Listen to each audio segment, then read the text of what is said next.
nze buli tubeera tanjuza nkubira nako naga baby kwata omubiri guno gwonna gugwo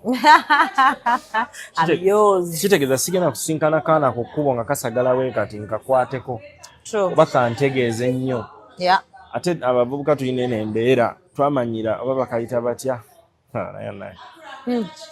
twamanyira ndi ogenda buli olunuka oyingira buyingizi mu kitanda olubeeno oyingira kitanda kati ogenda kusinkana omwana nga muntu woddodo agambye ka ku lujjaawo nga tuyingira ku balcony awo nga tuli ku shedi ebi ku mmoroka nga twakafuluma Shuga yagamba ogwasembayo n'agamba ffe tuyinza ogwolaba tuyinza ko tuli ku highway ne mugamba tupakinge wali nengamba abaffe nagamba you have to create memories no kati kanguze dodo okuva lwe watandika okusinkana byosinkana the guy gojja okusinkana akole ekintu nga mind ye tojja kuvaamu true nga actually agenda kusanyusa that's why it's always good to adventure nga you never forget tolabanga ku KFM waliwo zi kamera ngoja wansi wa meza oyinza okutya I know wansi wa meza yiroga makamera eri wano wali okozeeko ng'oli ku muzinda buti ng'oyagala kusibula abantu bagenda naye basibute nze gwe mulala ngenza I know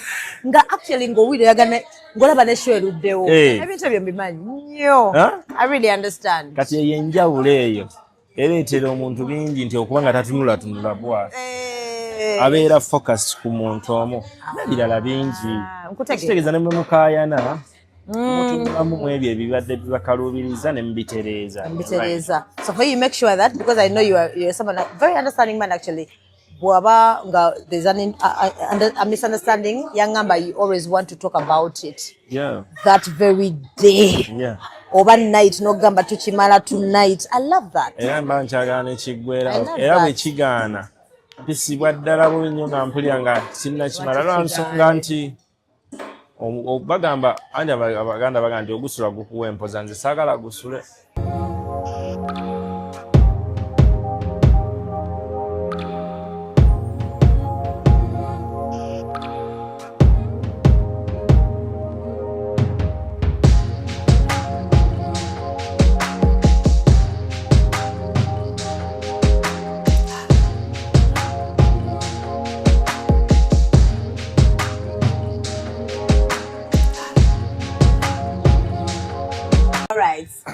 Okay, hi lovelies, welcome to my YouTube channel Dorina Sasira Elanga. Thank you for sharing, liking and commenting.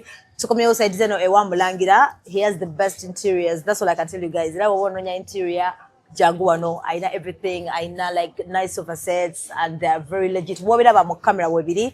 I know paintings, I know dining tables. Just come. Bana support Bubu, buy Uganda, build Uganda. And he's a young man. Choka chimu inspiring ako. So, second about Risayo, you know this face, very common these days. Vanange, twajidwa, Amos Lovins, Papa wa mama, Black Sugar, right? Hi Amos. How are you? How you doing? Welcome back. Thank you. From Dar es Salaam. Yeah, I'm happy to be here again. You smell good. That's number one. Thank you. You know, I like it when someone smells good. I love that. I think I'll thank my woman. Okubanga ali selective amanye ebirungi. Yeah, and namanya n'ekijja okutulako nga kikuweesa ddala obutabeera just bya right. Era oluusi ne tuba tulaga olaba alonda perfume n'agamba eno beeno twambale eno ejja kukola eno. Yeah. Okay. So kale ekitiibwa era kya mukyala. Ajja tukuba omukazi.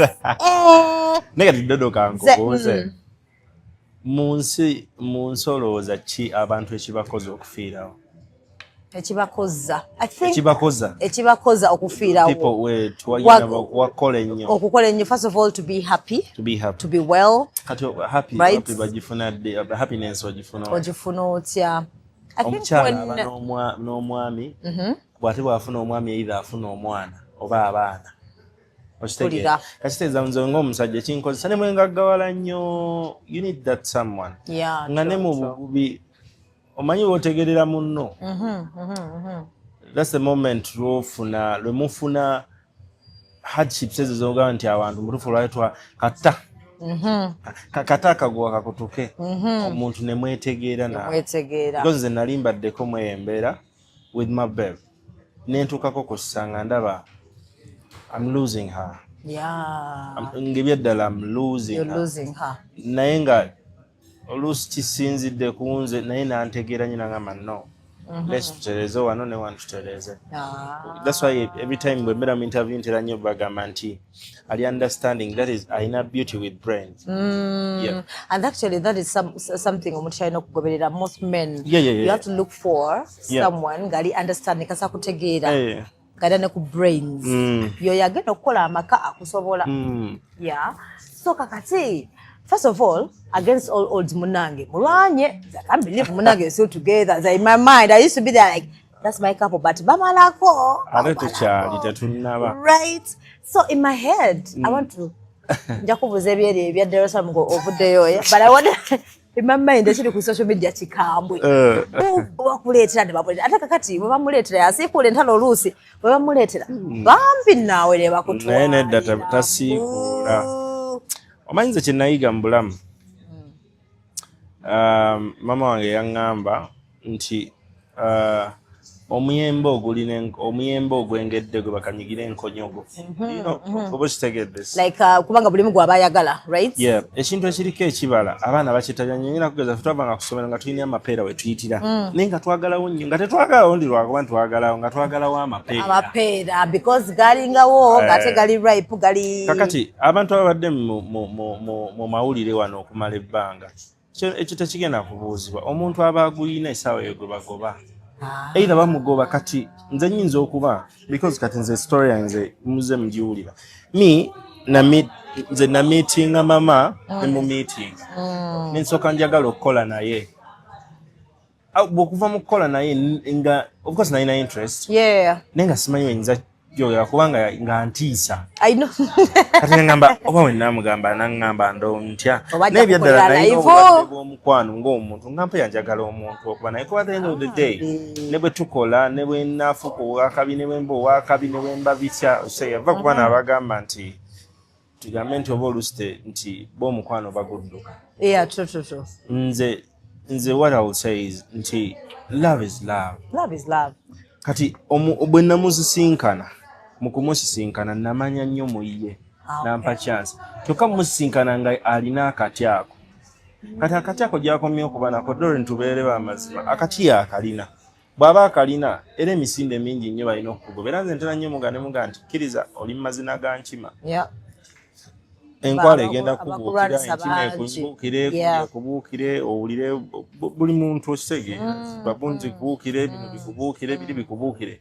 Naye ne kyonna ekyogerwa oba eki kubanga guno omulimu gwe tebagenda mugamba yasiri. Omulimu gwe gwa mumwa. Era ajja kwogera akugambe okitegera kubanga oba oyogedde ekimulumya. True. At the end of the day ajja kukugamba naye nzijawo kikyogera nti atankubula.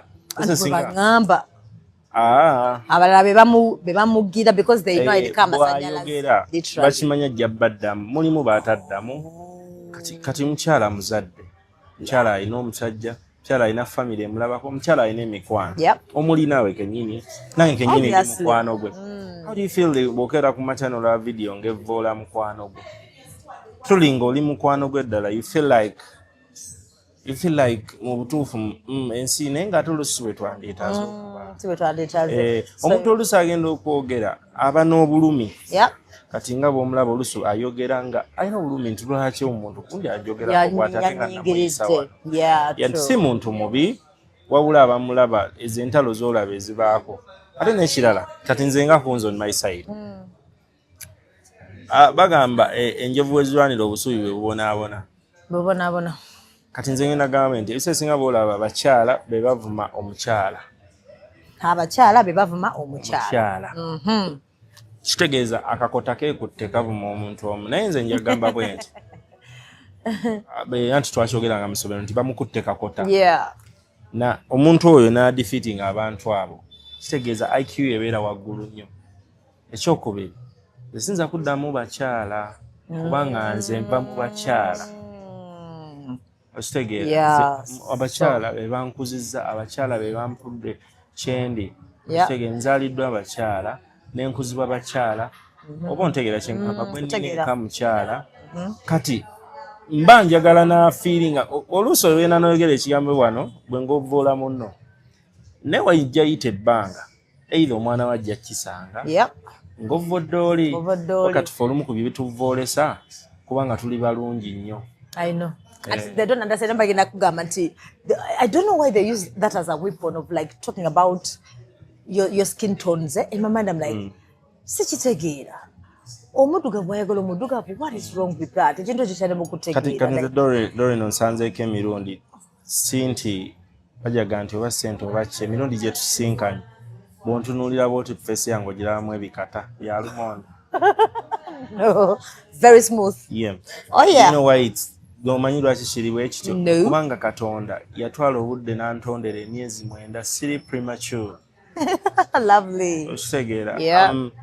Ndi muntu ogolaba ate newe emirembe n'ekirala munnanga mpa emirembe famire yange mpa emirembe seetaaga n'ekirala nina benswalira kubanga Muzayise Makulu olumu yayogera ekigambo yagamba lwaki muyita Muzayise Makulu kubanga muntu nze jjajjange ye Semakula my granny Semakula yagamba omuntu oba tolina gw'oswalira tosobola kubaako bakubya emirimu gyammwe okitegeera kati nzibayo enswala neŋŋamba mukyala wange ennyange abaana bange famire yange famire ya mukyala wange nendaba entya of course nave ffe ng'abaagana tubaamu n'ebintu byaffe tukubagana naye tojja tusanga tuli mu mbeera because I love my woman mwagala kati naye gwe toyinza kutuyambako tutegeeze butya bwe tulina okweyagala because you si gwe waleeta omukwano gubeerewo omulamu ate kyanze njagala okuyigiriza bannaffe oyinza okuba olina ebintu bingi ebikulemeresezza okwagalwa nga you have the beauty in your mind, what you call beauty mu mwongo obwo so si wano nga ogirina mu mwongo obwo and society, that's the problem we have. Society always defines beauty from the outside and then they also think they take it to the color situation. I'm like, so when you're light skinned you're beautiful. Who told you that? In my head. Then katingana gereza ku mulimo gogokola. When you're on KFM. Yes. Where is sorry to say so, but I was actually KFM Sportive. You don't know bagamba wano. Kanjogere KFM eringanga bwolaba omuntu ng'omutima gwogera. Nga tumulaba, it's an imagination. Kati tukupimira waddala by'oyogera nti byansa. Ebigambo ebikuvaamu ebitaano. True. Okimanyi fedda twalinako ate Dodo naawe nkimanyi ate waba wali okikozeeko. Twakeberako ku radio olabe emabega ayogera aliwa. Yes. Nga I used to have this illusion ngogamba mwagala nnyo ngogamba naye ekyo yafaanana atya gwayinza okuseka n'ogamba basekera emabega eyo. Kakati omuntu nze when I met mama, not that I'm defending my woman, that I'm defending ekitonde ekikyala ekigezi.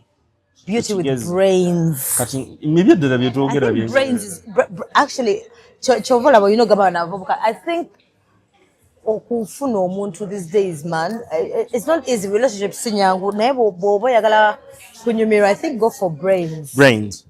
Yeah. And nze ebigambo ebitaano bye nasooka okwogera naye ekisooka alowooza nnyo ate ku speed ennyo afumiriza gwe nebadde olowooza kwegagwe kyolaba ng'ekizibu akifunzafunza. Nze let me confess, nze nali musobezzaako kintu ekinene nti sola mukiitingako nali musobezzaako. You say they are good men. Give me a high five. I love such men. Because lwaki sola mukiitingako nali nnoonya. Okay, no. Kitegeeza nze kennyini sinza abakiitinga wabula nze neekirikana mba neemenya obwongo bwange. But all in all nti naye akimanyi nti abantu bangi batutawaanya mu inbox naye gwe nsalawo ng'obwana mukulu olowooza na muntu ego olowooza na bitundu byo byakyama. That's a good one. Abasinga balowooza mu bitundu by'ekyama. Kakati buli lwolowooza n'ebitundu by'ekyama ate n'ekirala muntu atazzemu ebyo ebyabeerawo. oba kategera kategera tavuga byabeerawo nti kale edda nze nga tetunankumiitinga walina yagenda nakigenda, so whatever rumor was behind background noise building okulaba nga at least ngera bwondaba demo omuntu naawe yes osobadde otugamba wamukola ekintu ekibi ennyo yenna nali nkoze kondoza kale nze munze nalaba nga tekisonyiika mu bulamu ebyaddala era nja kuyimira ano mugamba I'm so sorry. Sorry, but I didn't. Sometimes oluusi buli omu okwagala kulina bwe kumukola. Kulina bwe kumukola, but mu bulamu nandirowoozezza nga nsaba Mukama at least obulamu tubumale ffenna. At least tugwe mu buwonvu n'obukko ffenna kubanga tetulina bye tunoonya mu nsi bingi. Tunoonyaamu ssente kusanyusa family zaffe. Family yaani gye bakuzaala ye mukyala be baana n'emikwano gyo. That's a family. Kati nga olaba kantu family yonna toyayaniza Amos Lovins, that's my family. Bola family yanzala, that's my family. Family ya mukyala wange, that's my family. Mikwano gyange gye gibeerawo ejyaddala egimeninga family. Kati kitegeeza bye nnoonya si bingi wabula nnoonya kubanga tubeera mu ssanyu. Bwe ndeeta award nga njijja ebweru kantu esanyuka. Bwe ndeeta kino my family esanyuka. Mama wa mukyala wange bwe musanga bwe mbeere bwetu. Njaja simutegeeza nti I love her so much. Lovely. Saba nti naye nga sikyoga nti kyekyandirowoozeddwa kuba nti nze kyampisa bwolwo ekyo ekyamazima. Kubanga sandiso njagala abe mu happiness. Tagala mu stressinga so wakyukola n'obira nga you're guilty as well. Era ne olaba mu kayimba kaffe ke twakoze akapya akajja. Nina we nagambye sampolinga mu wetwajja ewaka. Kyoba nina mugambye nti yes you're my happiness nzikiriza gomeze. Wow. Omeze. Yeah. Osegera ya mega. At the end of the day, I think peace of mind, right? Happiness comes njagala kumwa si bingi naye ngolesa custard. Yeah. Peace of mind. Ate nno nze kati kankubuulire kyensibula olaba mu abantu bye balowooza nti kye batamwagalako that eryeffujjo kubeera bw'atyo ng'ali happy all the time mwagala nnyo bw'atyo kubanga ye muntu ali true. Ali real. I love the fact that by njagala nnyo omuntu ali authentic, you know. I understand what you're saying. She'll say it like it is. Ye muntu nti nze kyambonyawonya nga nakasanga ndaa buli musajja abeera mutomera musajja abeera mutaaba ojja kusanga tugaye mutyaba musindikire ka message mutyaba tekakimmalako emirembe naye mu butuufu nadula nenga naye mu butuufu nina okwetereeza nga nze omuntu because ndina star olwamma kinange ndi star naye ndina star ekyokubiri muntu w'abantu Oshitega muntu w'abantu ntigo muntu ate muntu ndoze yakula n'abalenzi kuga muntu ali n'abalenzi. Yeah. I get it. Yeah. So kati this thing baba bagala kumanya nti as we're getting into the next year, like you don't feel like sometimes no mugamba mukwano kubanga waliwo benalukola by the way nzomanyi olusimbala ku live olowogezaako no mugamba nakamba kale papa bino tabyagala ngambye nveeko kati ngina vaako nakamba okay papa yangambye wano mpiseewo nnyo. Then night nakamba kale papa I'm sorry but remember I'm like do you talk to her sometimes nakamba nogamba oyo muleke tatawana nakamba manyi lero ngoyisewo nnyo. Do you talk to her like that oba muleka no you like anyway if it makes you happy because sometimes bagamba ni Amos yawulira ati atasobola kumugambako namugamba abo tobaddamu kati be yukola ebibyo driving ekintu kyo. I don't know. Yeah.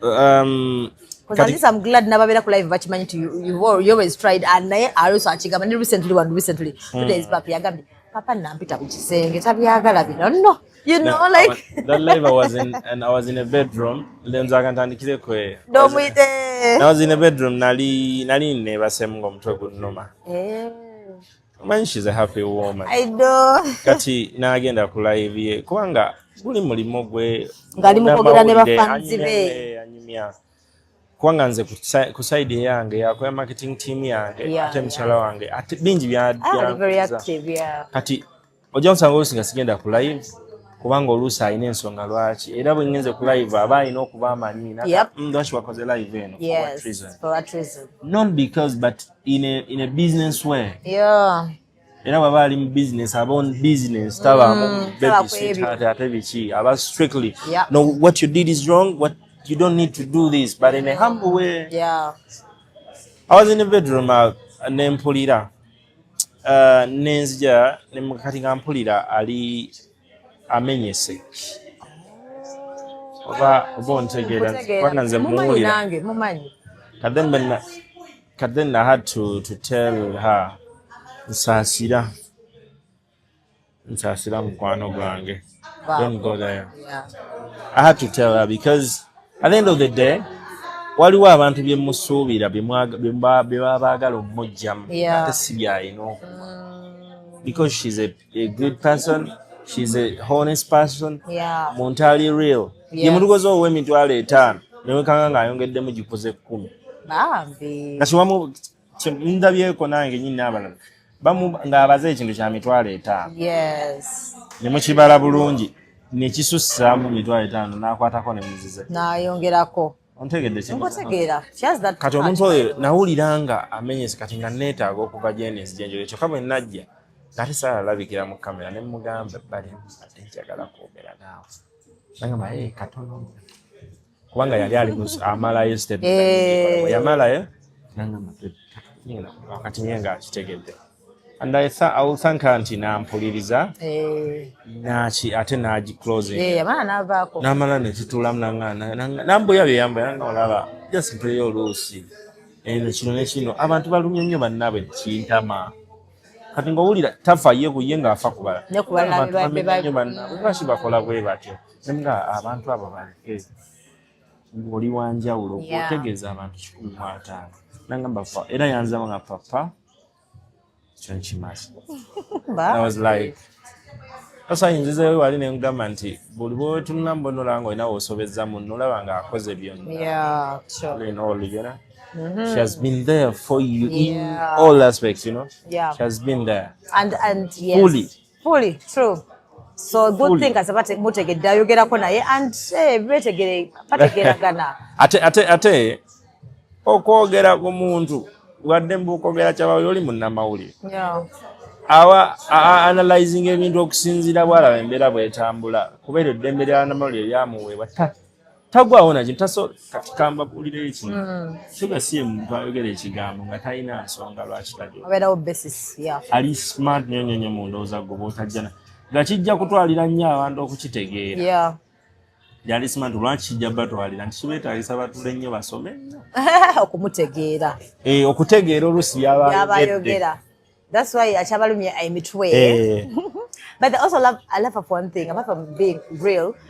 Well, your muntu nga bwaba ina sentes kyamanyiko mukwano aidha nozema nakona bana nagamba kakati papanzi setu kasete yakazimpa kati lugwaze ko wali ogenze twaliko mu studio nga nomweleza center unazindaga ngamo papa mpeleza center wakati nebazachi amangu ago nagamba babo ebyokuya okay happy soul. Then another time we're traveling at Tufumba wanonga twine Jackie Chandiru that day nomweleza center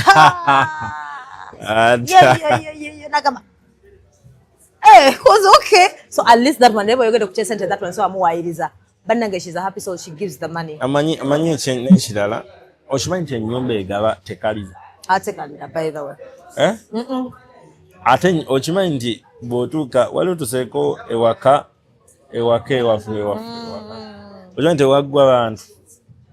I know right. Waliwo najja emikwano ningamba bambi musomba naye musomba mwebale waliwo ekyasukka waliwo natuka olaba waliwo kyenamugabako naseka nagamba ido. But then later on I appreciated the fact that naye nangamba n'okungamba nti bamanyi nti there are boundaries still nti bwentuuka ekisa nemugamba not like bwendaba nga basusseewo nnyo bakimanyi they know when to leave, they know when to stay. Nengamba that's nice. Nengamba make sure that tulia fenana papa bayagala tubalie fenana tulia and I was like wow. When nalabira nalinga privacy sometimes. But for us we have privacy here. Okay. Ate chenja tuyina wangi sinti wamubwe wati. Tuyina ebifo ebyenjawulo. Bagamira okungamba nti fair ino olugamba. Anyway kambira. yagambya mugenda tuyita ku housewarming. Yeah, we are preparing preparing akulaba Kintu family yonna twandyagadde at least tuleko nayo nze nga nzo wa family yange kale njiza ebintu bingi ku mama abamama kimbadde nabyo kuba ffe waffe mama waffe akyaza ne gw'otasobola kusuubira nti ddala nga wansuubidde omugaggo w'amaanyi ennyo ogenda olaba ali naye kanane n'owa wansi ddala gw'olaba ogenda olaba ali naye era n'abakuutira ekintu kimu nti omuntu munyuma nti temuba kkubo era omuntu bw'aba ng'alina kye yeetaaze it's better n'okimuwa n'olindirira mukama wajja kubanga mukama aba n'ensonga lwaki yakuleetedde omucungwa guno n'agukuleetera kitegeeza omucungwa guno kuliko Doreen alinako ekitundu naawe ekitundu kati family bwetyo bwe tuli. So for you welcome anyone. I love that. Era nabalaba nengamba lwakwa nti abantu ate bwonzijera different faces meanwhile. Lwakwa nti abantu muntu yeah true omuntu ajja kukunyiiza oba akola ekintu weebuze naye lwaki Doreen akoze bw'ati oseegera naye omuntu era bw'omuyiga by the way weewa n'emirembe omuntu kati nze ngenda kuwogeza Doreen ogenda n'ogenda mu comment section nga bayomba bakuvuma mbiraba naye obadde okimanyi ti abantu abatuwagira teriyo omuyimiriza wano awezaako haafu yaabwe bonna mu Uganda yonna. Nze kugambye Jackie yangamba kyandibwa oyo nejjuzi yali ku show n'agamba abasinga n'otuvuma bwogera n'omuclickingako bweyagala okukola effujjo amaanyi gakuggwamu n'ogamba gwanvuma oh my god n'ogamba wow kati ate nze bonna abatuvuma mbaagala. Do you ever like or you just read the messages no sirika no sometimes ebyaddala ngenda n'enkamba nyuma ne mutuulako ne mulya naye ekyemisana lwaki okimanyi nti abantu abo be batuzuukusa balinganga owange zuukuka kino tonnaba kitereeza weetereze wano weesiige ekizige kitegera kati nga bonaga nasasa wano ku channel y'okubulako kino if they comment you'll do that definitely if they comment weetereza mangu ozinga nze nkirowooza bubi naye nze ndowooza that's the truth nkutegeera. Another thing, thank you so much for taking care of her. Like, you give her money like that? Knock. Yo, I was like, yo, Nemugamba Shuga, you're sweet. I have allowed. Yeah. Go, Jolly. Mobile money. No, Bambi. Mobile money. Nemugamba, wow. No, what I would say. So in my head, Nemugamba, like, yeah, you have to give me upkeep every week. Is it you who just thinks about it? No, gamba alero kamuweyo. Abaya kugambia kuna gamba bana this week papa you like upkeep. Honestly, I don't know. I just know I love your love. Kati chenja ulo kufe. Buli omu ali mu account ya munne fena tuli open kwa account za munne bank une mobile money. You're kidding? Yeah. I know passwords. Yeah, but why? ATMs. Lohachi. Why? That is Ochimanyi ntino oyinza obba n'omukyala mu nnyumba Doreen. Era bagayi mwena bandu badde bakitegeera. Kale tuve mpini by'ekyana ekiteebi ekivubuka ebitole. ATM pin. Ochimanyi oyinza okuba mbuliri. N'okeera nga tosobola kuzuukuka. Kwanze nali nkirabyeko. Omuntu oyo nga yamanyi ebiggulawo byonna oyambibwe. Imagine. Kakati singa essaawa ezo abanga talina kale oluusi wetuba tukola ebintu tulekerawo gamba okweyanya selfish okitegeera oba kyekituufu okimanyi nti tubeera selfish ne tuba selfish ne kuffe ffe nnyini waliwo omunanga beekubako enjawulo nga the man has money but he's still doing himself. Nze warawuse nti kanze my family yayagala nnyo mama. They love her so much. And I was going to ask you about that and see how do they feel about this whole thing going on? No, they don't mind. Because remember, she's everywhere on social media. Kati fe mama waffe muntu agana ogamba lwaki Shuga lwaki yayambadde ebyo byayambadde mu byemubuuza mbu ayambadde oba ekintu. Byemugamba nga ayambadde ekimpi biki. Talina buzibu. Yo mama. Freely nnyo tebamuyinaako buzibu. Nze bonna mama banguza buli mwagamba naye Shuga nedda. Kino yabamusawo yogera family y'ogunda ewulira atya family y'agunda ewulira etya kumbe okay ande ekituufu kiriwo ekitidore wasa mukwano gwo bafuna mukwano gwo kiza mukwano gwo yategeeza abeewaabwe nti bannaye nno bwe nafunye mukwano gwange kale bannaffe abawala nti tuleme just kubanga olwanja bba ne ssente ziggwawo. How do you feel bwe tunaba mu maka nga buli muntu yayitako bweyoti bye nakwagalako byaggwako walina akabina akanene kati nkalabe buli lunaku kubanga tujja kuba tuyisinganye nkyandabeeyo omwana alina akabina be mu mmotoka oba si kyo omwana neereetere naye singa omuntu oyo nga talina bino bye tugamba ebisookerwako kijja kumbeererawo nga tuli awo buli mulabako nempitawo nenga ennengedde babayitaani awo bayitawo wamulangira bayitawo wamulangira nempitawo but waliwo ebinyusa ebyo byojja mu muntu ebisukkuluma ku ekyo okumulaba obulabe. Nze sometimes I call my woman ndoze emirundi gye simanyi just to check up on her. Natuuse nenga ngenda nakikendeeza kubanga omanyizza omukubira all the time. Ngenda kikendeeza kubanga kinnemya oluusi nennema n'okukola, but not in a bad way. I understand when you're missing them. There are moments when nze nina ebintu nga okay anti omanyi okay abantu betaaga okutegeera bannaabwe be balina. Nkutegeera.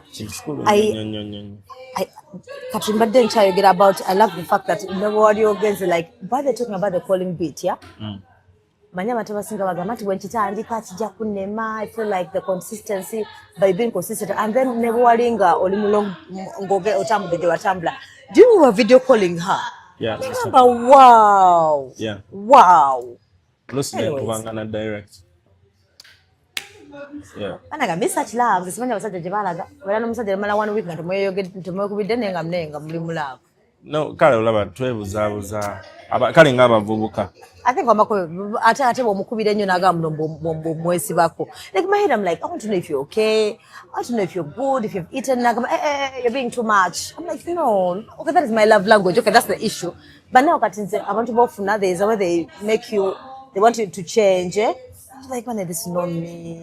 The side change of gambe chamazi.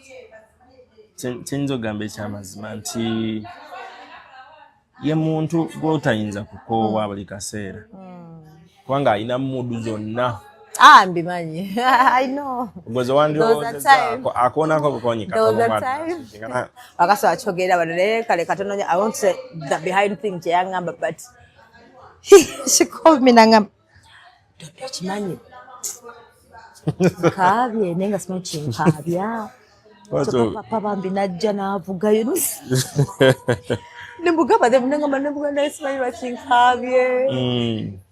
I know a bit nangende so I can't tell this for why she cried but whatever. Mama papa ngomu omubonya mne nakamba okay nange simanyi bachimbe kola ne hata antegera but now I'm going to be a good person. Ologira ngakaba denga wakati wakabide chikonze simanyi.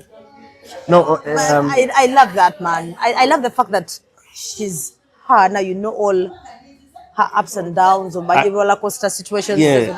I think every time emotions. I think every time bobanga ddala ogamba oyo muntu mumanya waba akwetaza list bawo at least ku 10 kolako 7 asa tugasigale era tuli kusonyiwa kwagaasa kati ebintu byokuba masimu ngabo gambe this people nezanange beeraga abavubuka they feel like I don't know yakibateka muti kasi nakukubira nyama simu because me I'm a celebrity. Yeah. Ndi muyimbi ali sirina nze receiving bookings za. Yeah. Sirina bantu bakubanye okusimi yange okuleka my family yonna mukyala wange baana mama baana mukyala. Yeah. Kitegeeza obudde bwe n'obbuga basijjadde kubanga n'olugoye nga luno waliwo akikolako. Perfume waliwo akikolako. I know, right? Kusegeera n'engatto waliwo ajja ogimanya ne dressing code yange waliwo ajja ogimanya. Kati ate ekyenjawulo ekyasukka ebyo byonna balina bye babiisa wa mama ayambadde atya tajja kwambala ejaketi eno agiddemu n'enkya lwa nsonga eno n'era n'agikuwa zokkala tezinyumye tezimunyumira lwakino nekino kitegeera naye kwanza nje enjawulo nja kwebaza Katonda nze buli lugoye luntuulako abamu tebategera fashion yo nze nagamba mujja kuba bulungi anti kakati era nenakwambaliramu n'olubugo era ojjaga nti ate bannaye wanyumye oba bwe nakwambaliramu ekkanzu ate ojjaga ati kakati ate sekasigala fashion is like nga bwolaba art tolina kitegeera you don't need to understand it but it has a meaning man nene ekirala ddedo ani yakiralika nti olina okututegeera ennyo kunetegereza otukubyenda onoonyayo kyeyo sikyameno mbe olina okututegeera ennyo gwe tukutegeera kuba gwe tetukumanyi otukooya tukutegeera naffe tuweemu kyansi kale tukutegeere gweoyaga kutegeera bye twambadde oyaga kutegeera bye tetukutegeera tuleke tuwe mu space right and some people they boogera ebyo ebintu nga tamaze kufumiitiriza ndowooza kubanga bw'oyogerako dodo tamanyi ne naye singa omwami akutereeza ayinza okukuyitaiwa yenna odropyo yenna agigira n'abiflipping nga bye n'abyonoona kati kambuuze obadde okyanyonyola about the ATM thing do you know that thing is alarming abantu tebaagala gaba password but remember watugambako wano omugaba ne Shuga n'atugamba nti by the way simu ya papa wenjagalira I know his password then the money bit chogambye about the sharing password ya ATM right and achecho batono nya bayinza okikola because era batono bagamba abakazi mu spendinga we overspend that's number 1 number 2 how mbanda bedrang nejeko like my obusajja I am no longer like leading in a way like why would I do that so what no me I will send katinze unless nga omulimitinga what to spend mugamba this what can my management ebintu ebisinga bansomesezza bwolina okutegeka ebintu ebikwatagana ku mirimu okay era bwe ziba nga ssente za mirimu tezikola manyanga kubanga katimba ku muti gwange nga nze ate ntudde osegeera naye ffe mama waffe atuyigiriza ekintu kubanga mukazi nkuga enkuliziddwa bakyala bamaama ab'enjawulo naye agamba manya obuvunaanyizibwa bwo ng'omusajja know your responsibility as a man kubanga buli lw'odduka obuvunaanyizibwa waliwo ebintu bibiri bw'oba toyina gamba muno sirina nice abaana abakyala abo abawala bayiya yeah true bayiya wentegera notegera ye bayiya like olusi watu ina ngama yayo toyina ayiya mbongo mangu gwe kyandikubedde ekizibu n'akikutegeeza naga nno kati tukisale bwe tukatubadde olinamu lukumi ejoyina zibadde tugitemeeteme mu bwe tukikole bwe tuti okay oba okategeera yes ogenda okulaba nga ebyaddala kyekituufu kyobadde oyagala nga kiviiriddeyo ddala kyaddala oba okitegeera so nga weemenya n'ebintu bingi oleebukana n'ebintu bingi byotasobola kumalako nabyo kati nze ndi wa mukisa nti buli lwe njogera amazima eri omukyala nti nina 2,000 kinyanguyira obutereegaleega nnyo n'amanya nti zo zino zekinawo leero okay ate bwe mba nnina bw'aba asabye ekintu nyanguwa actually lwaki nninda okusaba bwe mba nnina era mba omuwa kitegeeza nalwe siina ajja kimanya tayina kituufu that's why I used to agree with some men baloza kiba kibimbo zofunyeewo not everything omugamba leero tulinawo zino tuyiye tutya noziteekaawo bwe kiri yes bwe kiri kati sorry omanyi n'obuko obungi it's okay omanyi ever since I came like there's a way I feel like you're still fatigued yeah the body is badde mbonyazibwa nnyo ennaku zino zonna nga the body is adjusting ndimu omanyi gye nabadde ndoza tujja kutuukawo kadde bakyala nti amukyala bw'oba omulina nga mukyala oba omuwala kale gw'oyagala kati kankuba omukazi basobola omukwana ku makya saa 12 ng'afuluma ewaka ne bamukwana ku ssaawa emu ne bamukwana ku ssaawa 2 paka essaawa 10 n'ezo oba kale wayingirira ewaka naye omanyi ekimaking enjawulo gyali ne gwe bagamba nti yalwala akasagazi okamanyi akasagazi kamanyi sleeping around oberanga ina libido ne gwe bagamba nti yalwala akasagazi singa afuna amukwata obulungi akasagazi kabulungi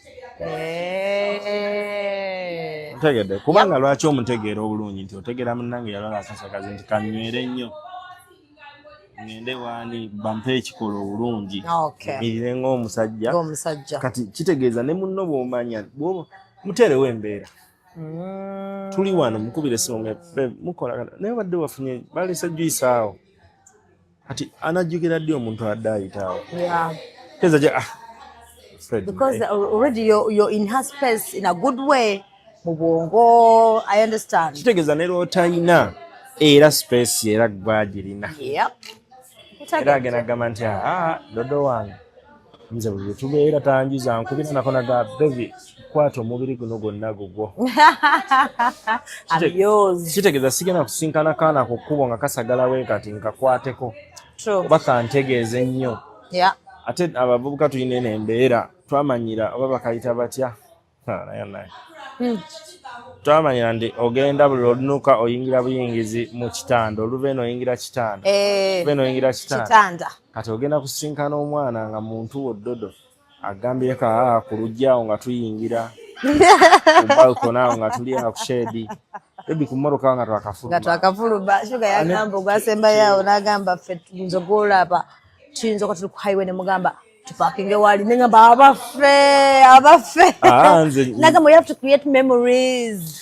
No kati kanguze dodo okuva lwe watandika okusinkana byosinkana ze guy gojja okusinkana akole ekintu nga mind ye tojja kuvaamu. True. Actually agenda ku service. That's why it's always good to adventure. You never forget. Olabanga ku KFM waliwo zi kamera. Ngoja wansi wa meza. Oyinza okutya. I know wansi wa meza yiroga makamera eri wano. Wali okozeeko ng'oli ku muzinda uti ng'otwagala kusibula abantu bage bannaye basibudde. Nze gwe mulaba ngenza. I know. Nga actually ng'owulira yagane ngolaba ne show eruddewo. Ebintu ebyo mbimanyi nnyo. I really understand. Kati eyenjawulo eyo ereetera omuntu bingi nti okuba nga tatunula bw'ati. Abeera focus ku muntu omu n'ebirala bingi. Kitegeeza ne mwe mukaayana mutunulamu mu ebyo ebibadde bibakaluubiriza ne mubitereeza. So for you make sure that, because I know you're someone very understanding man actually. Bwaba nga there's a misunderstanding, yangamba you always want to talk about it. That very day. Over night no gamba tukimala tonight. I love that. Era mba nkyagala ekiggwera era bwe kigaana bisibwa ddala bubi nnyo nga mpulira nga sinnakimala lwansonga nti bagamba andi abaganda bagamba nti ogusula gukuwa empoza nze saagala gusule. I love that. Kuba buli lwe gusula njatandika ogiira atandika n'ofuna ebirala. Era bwe twesobya nkusanga ku muzindaalo. Nogamba nkulinze mumira yammwe wali. Noimira nogamba by the I'm waiting for you. I start even blushing. Do you know like babakazi buba butu butono nnyo. I even start blushing ankulengera eri, and that's a wow moment for me. I'm like wow. Ate n'ekyanze era tuba tukikola naye mba nkitegeeza. Waliwo aba pretending by the way. Nkubuulira ekitegeere dodo. Okuba n'omuntu ng'akwagala ennaku zino ng'akwagala 100% kiri rare. Many people don't love. Balina bye balowoozaako birala. Ajja nga alina hidden agenda ye. So I always tell people if you get true love, embrace it. Era abantu omusanga ng'ayagala apo yeeno bweti ng'ajagalwa pieno ng'ajagala era neebula mu nnyumba.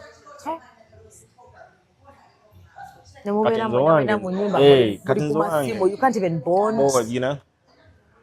Nene katinzo wange nze mutawaanya nnyo kubanga every time abaira mutawaanya no Shuga nze mutawaanya. Wakira attention n'agidda ku ggwe. Agimba attention yange. And I love the fact that mubeera mwenna everywhere. Umanyi ndabeera ku such a partner. Era up to now mulowoozaako. What they are moving on. Naye that we moved muna byagaana bitoka ne bigaana but ali mu sahaba. And nange nagana no because he's a chama. Because what he's a chama. Ne malaga. Nesanga asagala ku ndekamukwano. Bambi jogire. But I love the fact that yali another type of love nga mutambula mwenna everywhere you're together nga bamenya Amos lero wa Shuga lwacho liwe ka Shuga aliwa, you know that kind of stuff.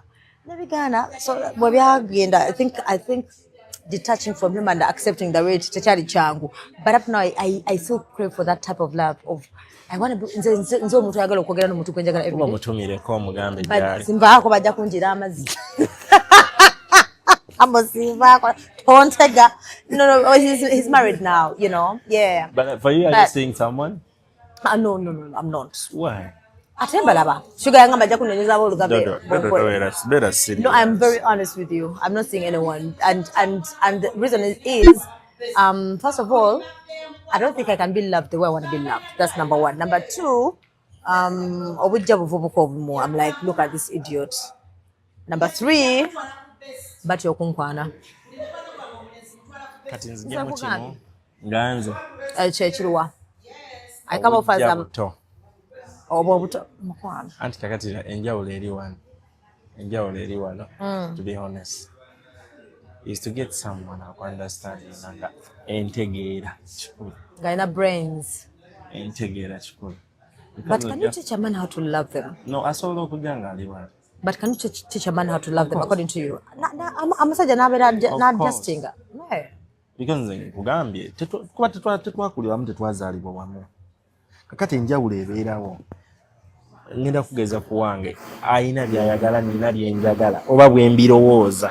Yeah. Nga naye omanye n'obulamu tubulabanga ababulabira mu firimu naye nga si bwe biri. Yeah. Omuntu abuukako mu bbanga nga omuntu alina kutambula. True. Mulaavu kasita ogiteekamu eya firimu nalaba pango kasayo bamukola bwe bati. Gyeyo gitambuzeeko. Kati ekyokubiri kyekikyogamye nti bakutya. Bantya. They think everyone has something to say. But I'm expensive. I can't be alone. It's impossible. I can't be single. They think I'm going to say no. They say. Abaana b'olugabe bambi batuyambe. Muli ludda wa. Anyway, another thing. I have an issue. Nga si wayiza basajja bokaboka. Wana olina ensonyi. Gende eri omusajja wa simu.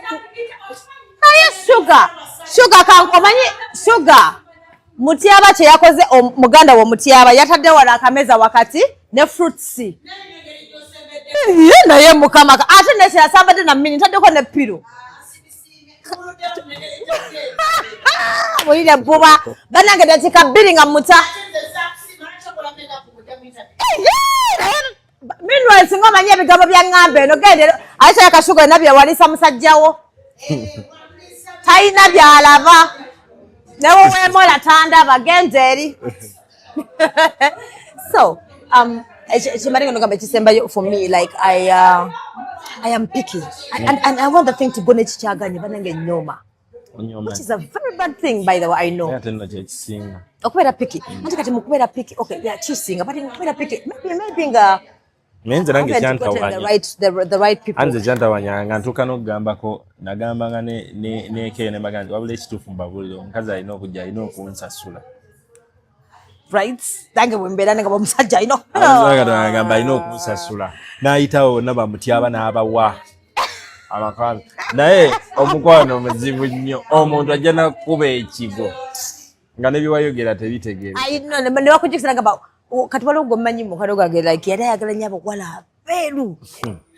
Okubedda ng'agala hafu mu kyota nga mumanyi. Agenda afuna omwana. Ayewe yafuna agamba what happened? Agamba mwana wange toyogera tubiveeko. I don't know what happened, but nagenda okulaba nga I think it was yagamba oba bwali buto. It was just chibi fantasy.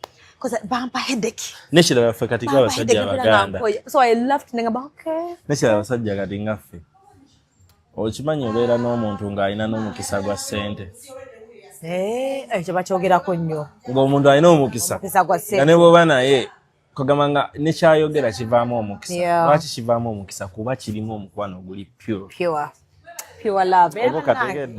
So Cynthia alina omukisa nti yaloga oba ki naye olwa amaanyi ago gaconnectinga ne gakola enjawulo. You know some people they don't know nti buliwo abantu katono nnyo abantu bazannya sex. Emyeyo giconnectinga singa gibasanga temwagala na mwenna kitegeeza mubeera awo. Nesigamba nga mukwataga. Kubanga sex is spiritual. Byonna bivaamu ebirungi. Kubanga bimukola biba birungi.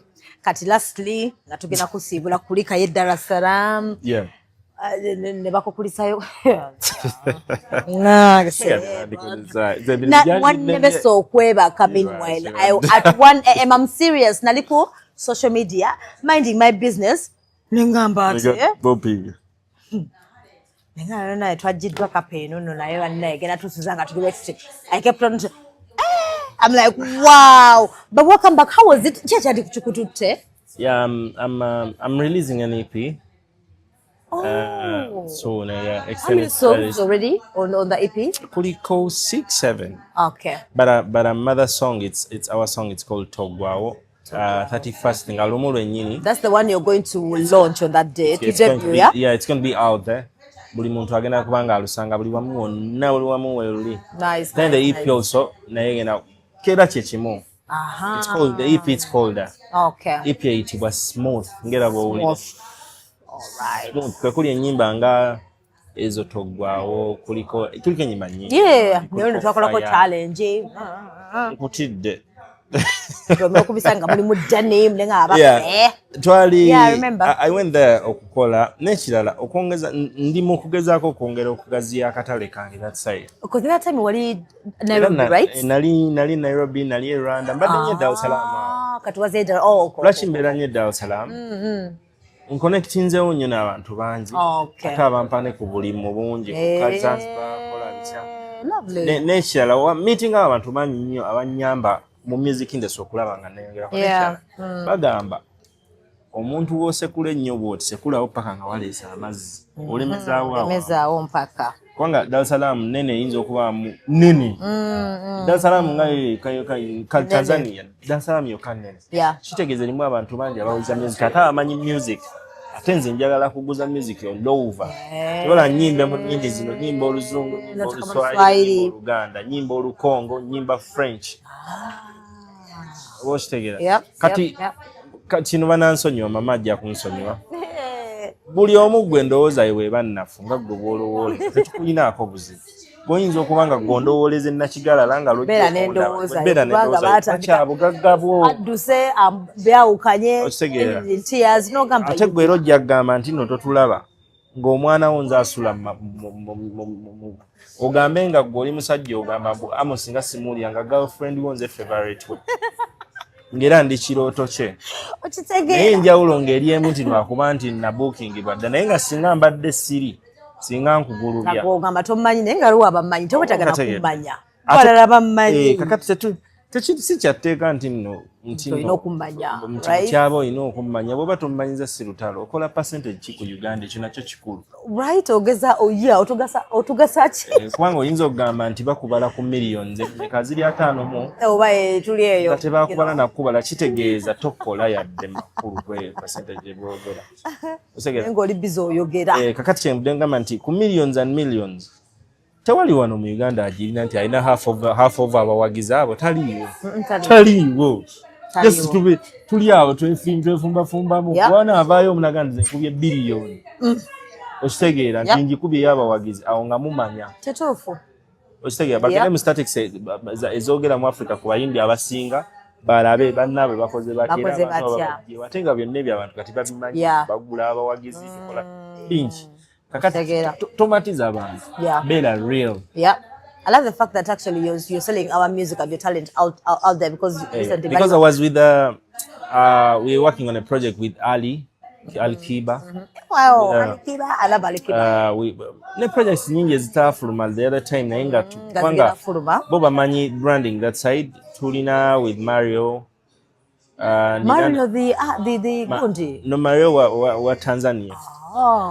Tulina nina projects zenali nkola with all best producers in Tanzania bonna basinga lovely top S2 Keys nina that is Diamond Platinum's personal producer kati abalala balumye emitwe nfolo okuba obeera lunaku n'osiba kubanga nze mbadde lunaku nsiiba naye n'omukulu Diamond tuyita wana akolera mu studio enkolera mu studio bwe nvaamu addamu binziramu tuyisinganya bwe tuti okitegeera kyangu nnyo nnyo gwe tomanyi kyangu nnyo ate tera tebamanyi ebiri munda naye abajja bagobera Amos Lovins bakimanyi because I'm man of siri muntu ababayika na sisulawo leeta ekintu ng'egyo okiwulira kirungi ng'era okuva mu enfaanana ekifaananyi na buli kimu and music omulungi tafeedinga era nobajjukiza ina fan base it keeps growing like talina kujja mu face yakugamba nti by the way be bano no talina kola team good me, I love his voice. I love his style of music. Though, even though I love the fact that you're still pushing whatever you're pushing, even though up now people are saying, "Industry Uganda good ones, industry Uganda good ones." But me, I love the fact that you're still pushing. Fekati ekirungi kye tulina tufanye ku bantu baffe. Kubanga nze nyagambye nswalira era nswala. Ate kukula n'okuziba byanjawulo. Tojja kunsanga nga nina omuwagizi wange mumalako emirembe. Era ne wananvuma kyanvuma nja kuddayo neenoonya ekitereezi. True. Kuba ekyenjawulo me I have a good woman. Ali understanding gyendi. Ategera brand ye. In fact, yekasa ategera brand yange. Mwabasigadde. Bingi nnyo byomutalaba ne byemutalaba. Tojja kumpulira nga nkola era weeteetagisidde. Era buli byenjawulo kati nga bwe tuzze wano. You can tell them. Tuzze wano nga ne buli kiina okwogerebwako toyogera kino ayite wano. Era kyebala nange mubuuza ne mugamba mubuuze eki abalala bagiyita bannayuganda bagajogo bagiyita EPK ey'omuyimbi nga tanajja kutuula wano erina okuba nga yatuuse dda ebyo byonna agenda kutuula atya nkitegeera bwekiti alina kino yakola kino ne kino kutegeera balwakoba obinnyonnyola atabimanya atula mu mmotoka n'agamba nti byeyogera tobitegeera kuba ye takuwulidde kyokka ate ng'omwana we akuwulira ne bbaawe asiiba ku nnyimba zo kituufu ate obeekoza even his music muzikolerako ebintu ebyekiro maybe making songs bano bamutyaba yandibadde ampaye ne ku ssente akayimba kakazanya mu background ngali biza baŋŋamba njokya akwokyeyo because music wamukozesa in the background. But thank you so much, Amos. And it's my pleasure. Keep the love burning, keep the music burning, keep being positive. I love your personality. I love the personality. Getting a humble guy is the way to go. Thank you very much. Thank you. I'm also stubborn, so I think I need a man who is a bit laid back. I know. But thank you so much, Amos. Thank you for accepting me in your life too. Because it's not easy. Okubanga omuntu accepting ever. True. Wandibadde ogamba no choosing abalala. Not because of mama, but because of no gama. Amos. No, let's work with Amos. Mpola tujja kugenda picking Mpola.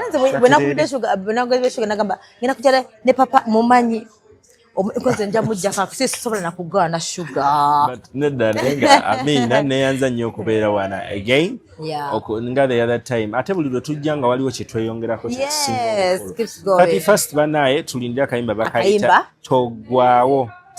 It's a duet, right? With you. Baby wange Togwawo sikuvuika nokwa ajja kunsiba.